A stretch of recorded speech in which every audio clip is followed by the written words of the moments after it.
A chunk of California the size of downtown Los Angeles is sliding into the Pacific Ocean right now. Not might slide. Not could slide someday. Is sliding. Right now? At a rate of about 2 inches per year, which doesn't sound like much until you realize we're talking about 15 square miles of mountainside deciding gravity applies to it after all. And if the whole thing lets go at once, we're looking at a tsunami that could hit the coast in minutes. So yeah, let's talk about the landslide. Nobody wants to think about, but everyone probably should. This is the Palos Verdes landslide complex, and it sits just south of Los Angeles in one of the most expensive zip codes in America. We're talking about a place where houses routinely sell for $5, $10, $20 million. Ocean views, Mediterranean climate, the California dream. Except the dream is built on top of a nightmare. And that nightmare is geology. Here's what's happening. The Palos Verdes Peninsula is essentially a giant pile of sedimentary rock sitting on top of a layer of bentonite clay. Now, bentonite clay has an interesting property. It becomes incredibly slippery, like ice rink slippery. And guess what happens when you've got millions of tons of rock sitting on top of slippery clay? Physics happens. The whole thing starts sliding toward the ocean. This isn't new. The peninsula has been sliding for tens of thousands of years. Native Americans knew about it. Spanish settlers knew about it. When developers started building there in the 1950s and 60s, geologists told them it was a terrible idea. They built anyway. Because of course they did. This is California. If we didn't build in geologically unstable areas, we'd have about 6 places left to live. But here's where it gets interesting. And by interesting I mean terrifying. The landslide isn't one massive block. It's actually dozens of smaller landslides, all interconnected, all moving at different rates. Scientists have identified at least 270 individual landslides in the Palos Verdes area. Some are moving millimeters per year, some are moving inches, and some, the really fun ones, are accelerating. That's the big one everyone watches. It's been continuously active since 1956, when someone had the bright idea to build a road across an ancient landslide zone. The road construction destabilized the slope, and it's been sliding ever since. Houses in Portuguese Bend don't have regular foundations. They're built on posts that can be adjusted as the ground moves. Because the ground does move constantly, people living there have to jack up their houses every few years to keep them level. Driveways crack and buckle. Roads wave up and down like ribbons. Swimming pools tilt. It's like living in a Salvador Dali painting. Except it's real, and it's costing you 6 figures in repairs every decade. Now you might be thinking, okay, so some rich people's houses are slowly sliding into the ocean. Sucks for them. But why should anyone else care? Here's why. If enough of that landslide lets go at once, if the right combination of factors align and a massive section breaks free and drops into the ocean, it displaces water. A lot of water. And displaced water has to go somewhere. That somewhere is up and out, in the form of a tsunami. Let's talk about how this works. Because it's not quite the same as an earthquake tsunami. When an underwater earthquake happens, it shifts the seafloor vertically. The water above gets pushed up or pulled down, and that creates waves that radiate outward. Landslide tsunamis work differently. You're dropping a massive amount of material into the water, like doing a cannonball into a pool, except the cannonball is several cubic kilometers of rock and earth. The waves from a landslide tsunami are different too. They're often bigger near the source, and they lose energy faster over distance. But near the source, they can be absolutely massive. We're talking waves potentially 50, 100, maybe even 150 feet high. And the source in this case is right next to Los Angeles. Now, before everyone starts planning their escape to Arizona, let's be clear about something. The chances of a catastrophic failure happening on any given day are extremely low. Extremely. Scientists have been monitoring this landslide for decades. And while it's definitely moving, it's not showing signs of imminent catastrophic failure. But here's the thing about low probability events. Low probability doesn't mean zero probability. And when the consequences are potentially catastrophic, low probability events are still worth understanding. So what would actually trigger a catastrophic failure? There are several factors that could contribute. First and most obvious, water. California has droughts, sure, but it also has wet years. El Niño years can dump insane amounts of rain on Southern California. That water seeps into the ground, increases the weight of the landslide mass, and lubricates that bentonite clay layer. More water equals more lubrication equals faster movement. The winter of 2022 to 2023 was a perfect example. Those long plumes of moisture that dump rainfall measured in feet, not inches. The Palos Verdes landslide accelerated. The movement rate tripled compared to previous years. Roads buckled. Houses shifted noticeably. The local government had to close streets because they were becoming too dangerous to drive on. But water isn't the only factor. Earthquakes are a huge concern. The Palos Verdes Peninsula sits near several major fault lines. The Palos Verdes Fault runs right offshore. The Newport Inglewood Fault is nearby. And of course there's the San Andreas, a bit further away but still capable of generating massive shaking. A significant earthquake could be exactly the trigger needed to shake loose a landslide that's already on the edge of failing. And here's the scary part. We know this has happened before. Geologists have found evidence of massive ancient landslides in the area. They've identified submarine deposits offshore that could only have come from catastrophic landslide events. The seafloor off Palos Verdes is littered with debris from previous failures. This isn't a theoretical problem. It's a recurring problem on geological timescales. There's also evidence of tsunamis in the sediment record along the Southern California coast. Now, some of these were definitely from distant earthquakes, waves that traveled across the Pacific from Japan or South America. But some of them might have been local. The dating is imprecise. But there are tsunami deposits that could correlate with major landslide events in the Palos Verdes area. Could. Maybe. Geology is maddeningly imprecise sometimes.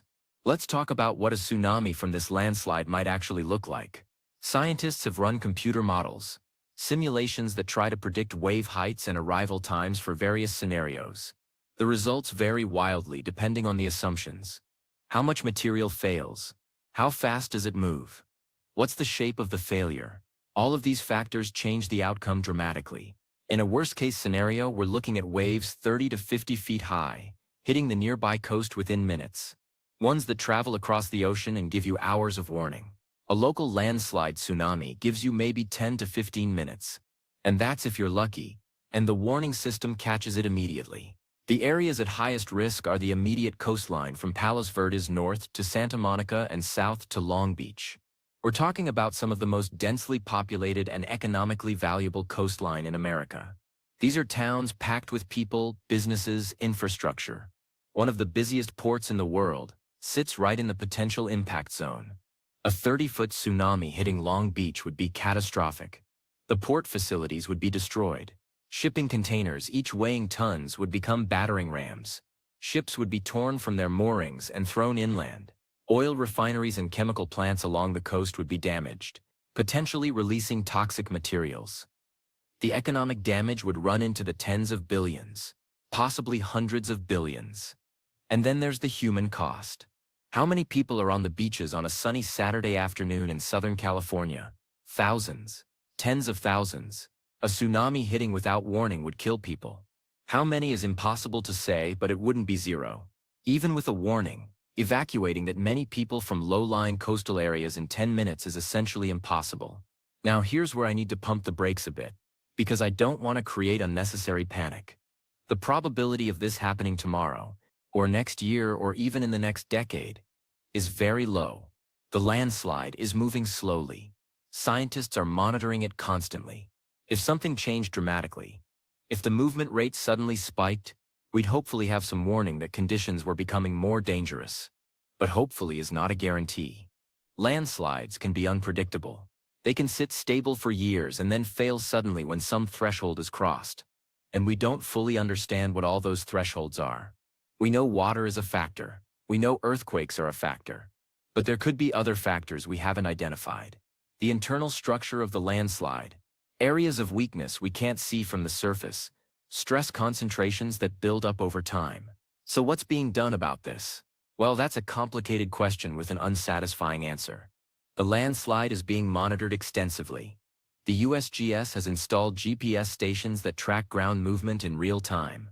They have synthetic aperture radar satellites that can detect millimeter-scale movements from space. They're collecting data constantly, building models trying to understand how the landslide behaves. Local governments are aware of the problem, at least now. New construction has to meet seismic standards and account for ground movement.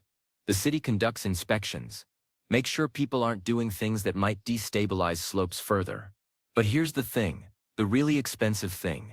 You can't stop the landslide. You can't fix it. It's too big. The forces involved are too massive. Some areas have tried drainage systems, pumping water out to reduce the lubrication of that clay layer. It helps. A bit. It slows the movement, but it doesn't stop it. Other areas have tried buttressing, adding material at the toe of the slide to physically hold it in place. Again, it helps a bit, but these are band-aids on a geological wound. The real solution, the one nobody wants to hear, is managed retreat. Stop building in the most dangerous areas. Buy out property owners, demolish the structures, and return the land to open space. It's been done in some places, but it's politically difficult and monumentally expensive. Those multi-million-dollar houses? Somebody has to buy them out at fair market value. That adds up fast. And there's resistance. People who've lived there for decades don't want to leave. It's their home. They've invested their life savings in these properties. They've built communities. The idea of abandoning it all because of a geological threat that might not materialize in their lifetime is a hard sell. But here's where climate change enters the picture, and this is where things get even more complicated. Sea level rise is happening. The oceans are getting higher. That means the base of the Palos Verdes Peninsula is getting more and more saturated with seawater. Salt water is particularly aggressive at weakening rock. It gets into cracks, dissolves minerals, widens those cracks. The whole structure becomes less stable over time. Additionally, climate change is making weather more extreme. Those atmospheric rivers that dump massive rainfall on California, they're becoming more common and more intense, which means more water infiltrating the landslide, which means faster movement, which means higher risk of catastrophic failure. Scientists have started incorporating climate projections into their landslide models. The results aren't comforting. Under current projections, the movement rate of the Palos Verdes landslide is expected to increase over the coming decades. How much is uncertain? It depends on how much rainfall increases and how quickly sea level rises. But the trend is toward increased instability. There's also the question of whether we could actually predict a catastrophic failure if it was about to happen. The honest answer is maybe. If the landslide started moving much faster, if the rate went from inches per year to inches per day, that would be a clear warning sign. Scientists would sound the alarm. Authorities would evacuate the area. But landslides don't always give that kind of warning. Sometimes they just fail, suddenly, with little precursor activity. The 2017 Rattlesnake Hills landslide in Washington state is a good example. It was being monitored. Scientists knew it was active. It accelerated from moving slowly to catastrophic failure in a matter of hours. People in the path had minutes to evacuate. Fortunately, it was a rural area, and everyone got out safely. But it demonstrated that even with monitoring, prediction is hard. Now let's talk about the tsunami warning system for Southern California, because this is relevant. Operated by NOAA. It's designed to detect tsunamis generated by earthquakes anywhere around the Pacific Rim and issue warnings before the waves arrive. It works well for distant tsunamis. The 2011 Japan tsunami was detected immediately, and warnings were issued for the entire West Coast hours before the waves arrived. But the system is not designed for local landslide tsunamis. It's looking for seismic signals, earthquakes that generate tsunamis. A landslide doesn't produce the same kind of seismic signature. By the time sensors detected the tsunami waves themselves, they'd already be hitting the coast. There would be no time for a formal warning. However, there are plans to improve this. NOAA and the USGS are working on integrating landslide monitoring into the tsunami warning system. If the Palos Verdes landslide started showing signs of imminent failure, that information would get fed into the warning system. They could issue a tsunami warning based on landslide activity rather than waiting to detect the actual waves.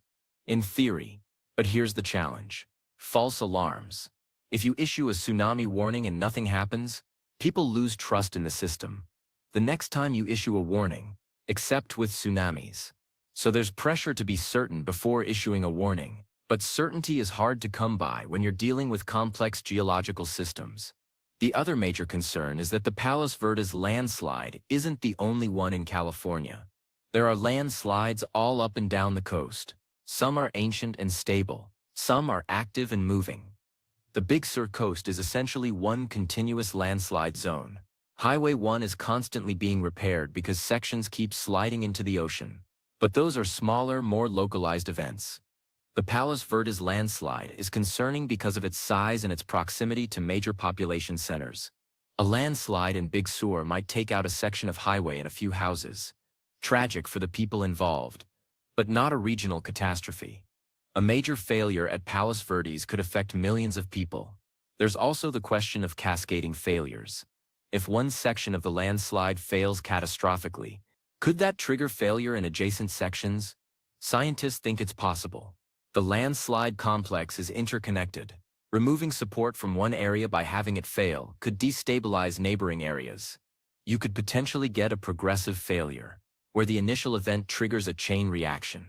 This is speculation, but it's something researchers are trying to model and understand. One thing that gives scientists some comfort is that the landslide has been moving continuously for over 60 years without catastrophic failure. That suggests it's in a somewhat stable configuration, moving slowly but not on the verge of collapse. But it's also true that things can change. A major earthquake, an exceptionally wet winter, or just the accumulated effect of decades of slow movement could push it past a tipping point. There's ongoing research using new technologies to better understand the landslide. Drones equipped with LiDAR can map the surface in incredible detail, showing microtopography that reveals patterns of movement. Satellite radar interferometry can detect ground movement at millimeter scale across wide areas. Subsurface imaging techniques are trying to map the internal structure of the landslide to understand where the slip surfaces are and how deep they go. All of this data gets fed into computer models that simulate how the landslide behaves under different conditions. What happens if we get 30 inches of rain in a winter instead of 15? What happens if there's a magnitude 6.5 earthquake on the Palos Verdes fault? The models aren't perfect. They're simplifications of incredibly complex systems. But they're getting better. The economic implications of all this extend beyond just the immediate damage from a potential tsunami.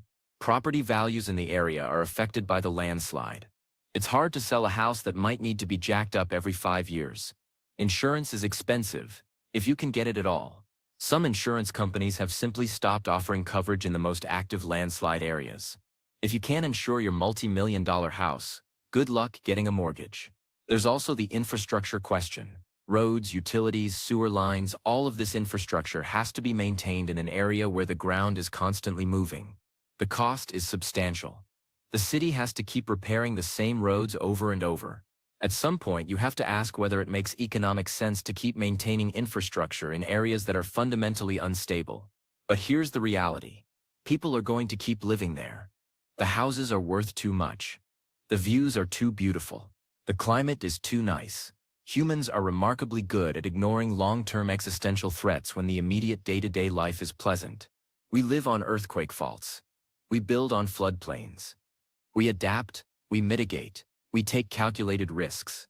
The question is whether those risks are truly calculated or whether we're just collectively engaging in wishful thinking. The probability of a catastrophic landslide-triggered tsunami might be low in any given year. But over decades, over centuries, it's not if but when.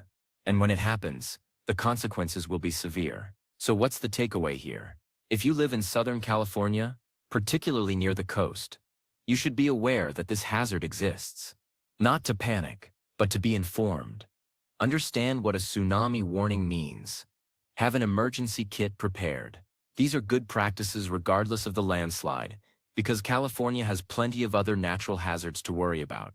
If you're thinking of buying property in the Palos Verdes area, do your homework. Get a geological survey. Understand exactly what you're buying into. Talk to neighbors about what it's like living with constant ground movement. Make sure you can get insurance. Understand the long-term costs of maintaining a property in an active landslide zone. And more broadly, we need to have honest conversations about building in geologically unstable areas. Not just in California, but everywhere. Climate change is going to make many of these hazards worse.